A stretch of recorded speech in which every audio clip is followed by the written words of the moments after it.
ഒരു ദിവസം നമ്മുടെ ഉമ്മ പറയാണ്, കറണ്ട് ഇടക്കിടെ പോയിക്കൊണ്ടിരിക്കുന്നു, അല്ലെങ്കിൽ എന്താണെന്നറിയില്ല, ഇവിടെ പ്രശ്നങ്ങൾ പലതും ഉണ്ടെന്ന് തോന്നുന്നു വീട്ടില്. മഴ പെയ്തുകൊണ്ട് ഇടക്കിടെ കറണ്ട് ഇല്ല.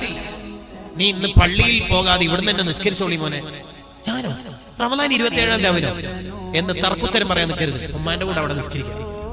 അതാണ് അവിടെ ചെയ്യുന്നത്. സുന്നത്ത് നിസ്കാരത്തിൽ ഉമ്മ വിളിച്ചാൽ ആ വിളിക്കുത്തരം നൽകിയിട്ടില്ലെങ്കിൽ ഉമ്മക്ക് പ്രയാസമാവുമെങ്കിൽ എന്താ നമുക്ക് മസാല പഠിപ്പിച്ചു തരുന്നത്? നിസ്കാരം മുറിക്കണം, എന്നിട്ട് ഉമ്മാക്ക് ഉത്തരം കൊടുക്കണം. കണ്ടോ, അത്രയും പ്രധാനമാണ് മാതാപിതാക്കൾ. നമ്മുടെ ഉമ്മക്കും ഉപ്പക്കും നമ്മളെ എപ്പോഴും കിട്ടണം, കുടുംബത്തിന് നമ്മളെ ലഭിക്കണം. നാട് നീളെ നമ്മൾ സഞ്ചരിച്ചിട്ടോ ബിസിനസ് നടത്തിയിട്ടോ ഭാര്യയെ സംതൃപ്തിപ്പെടുത്താൻ, മക്കളെ തൃപ്തിപ്പെടുത്താൻ നമുക്ക് കഴിഞ്ഞിട്ടില്ലെങ്കിൽ അത് നമ്മളെ പരാജയമാണ്. ഉപ്പാക്കും ഉമ്മാക്കും നമ്മളെ കിട്ടുന്നില്ല.